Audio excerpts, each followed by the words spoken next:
संयुक्त परिवार के एक पति पत्नी में काफ़ी बड़ा झगड़ा हुआ।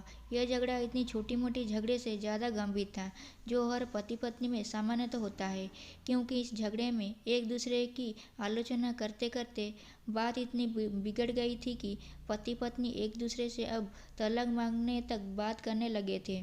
संयुक्त परिवार के बाकी के सभी सदस्य बहुत परेशान हो गए थे और वो सब किसी तरह इन दोनों को समझाकर इस झगड़े का अंत करना चाहते थे। जब सभी के प्रयास काम नहीं आए तो वो लोग पति पत्नी के इस झगड़े को घर के सबसे बुजुर्ग सदस्य यानी दादाजी के पास लेकर गए।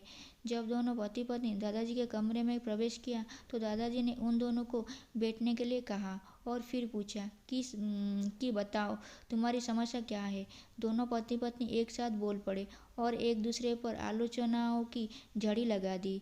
जितनी कमियां पत्नी अपने पति की गिना रही थी, उससे ज़्यादा कमियां पति भी अपनी पत्नी की गिना रहा था।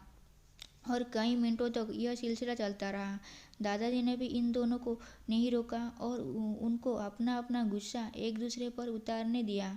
आखिर में जब दोनों एक दूसरे की बुराई करके थक गए और शांत हो गए, तब दादाजी ने उन दोनों से कहा, अब दोनों एक दूसरे की अच्छाई बताओ।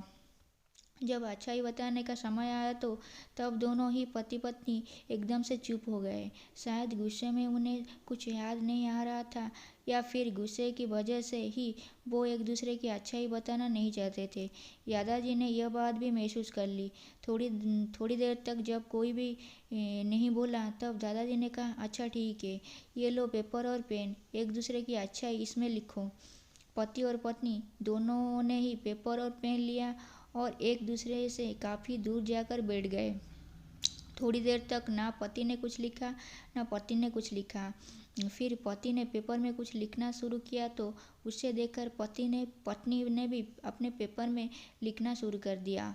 ऐसा लग रहा था जैसे दोनों एक दूसरे से कंपटीशन कर रहे हो।